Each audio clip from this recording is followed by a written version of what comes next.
My mum always says, at least if they're talking about me, they're leaving some other poor bum. Put your feelings aside, give that wild side a try. I'm not that girl. You asked, I'm bringing it, another Candidly AF with Sharon H. You fire the questions or the video topic and I'm going to shoot it straight back at you from my own unapologetic, candid perception. Well, let's get this party started. Just remember, this video is based off of my own perception and viewpoint.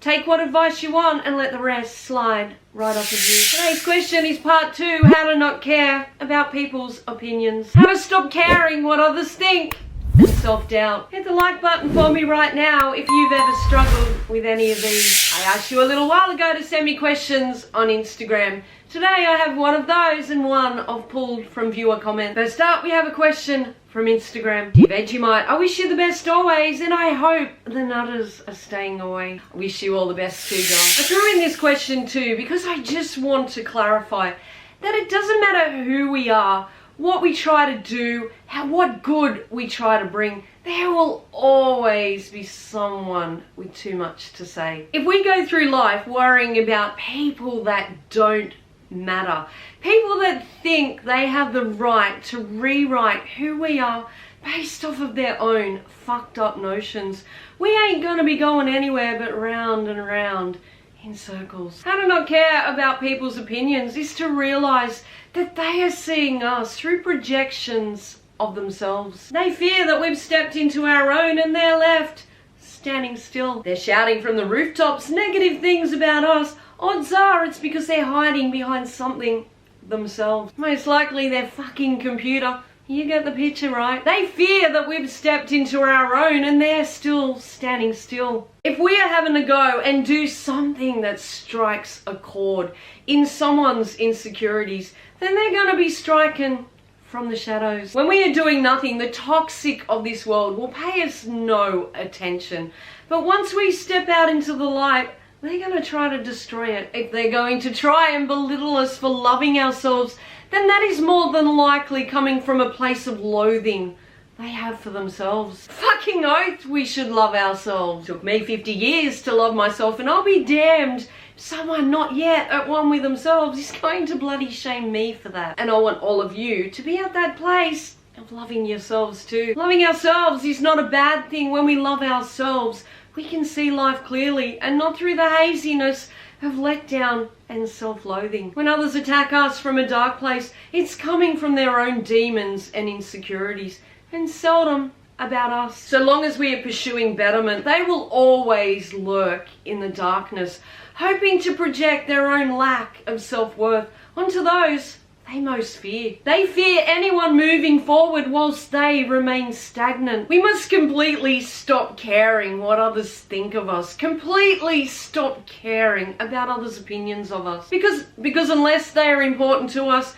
who the hell are they to be judge and jury on our lives they've no business in? And why the hell should we care? When they care more about what we're doing than is normal, we must never care. What an irrational mind thinks of us. Other people's opinions of us should only matter if the people forming them matter to us.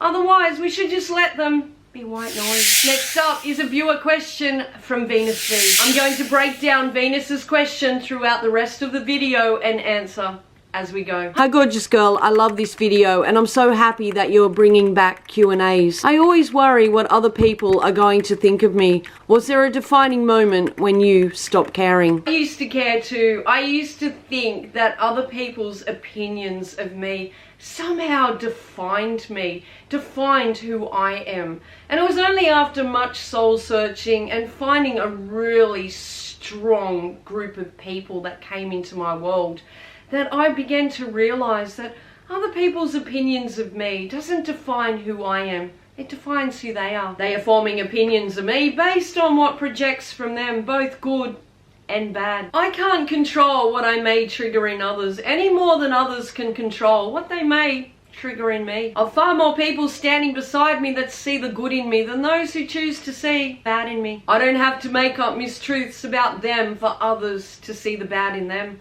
They've done that all on their own. Others' opinions of us mean nothing so long as we stand strong in our morals keep trying to do good. Those who keep wanting to make that a bad thing, this right there is where the problems lie, and it ain't got fuck all to do with whom we are. I even get afraid to simply post what I want on Instagram and Facebook because I have some very judgmental family and friends. Also some who are no longer friends that still find ways to look at my stuff. I want to know your thoughts on this. I think this is where social media can be completely shit. People want to be on our friends list and we often add them out of kindness or even a sense of obligation.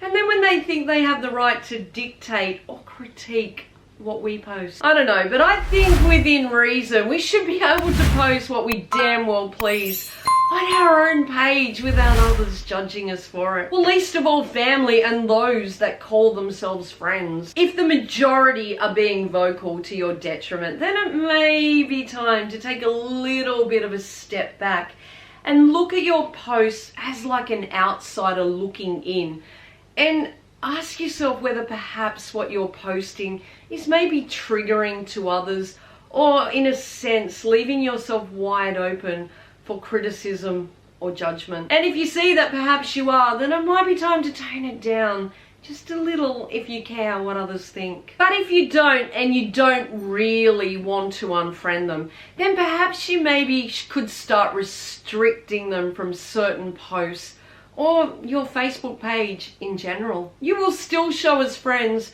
but they won't be able to see any non-public posts. Tread wisely though, because they may soon realise if they click onto your profile and they can no longer see your post. So maybe just restrict them from certain posts.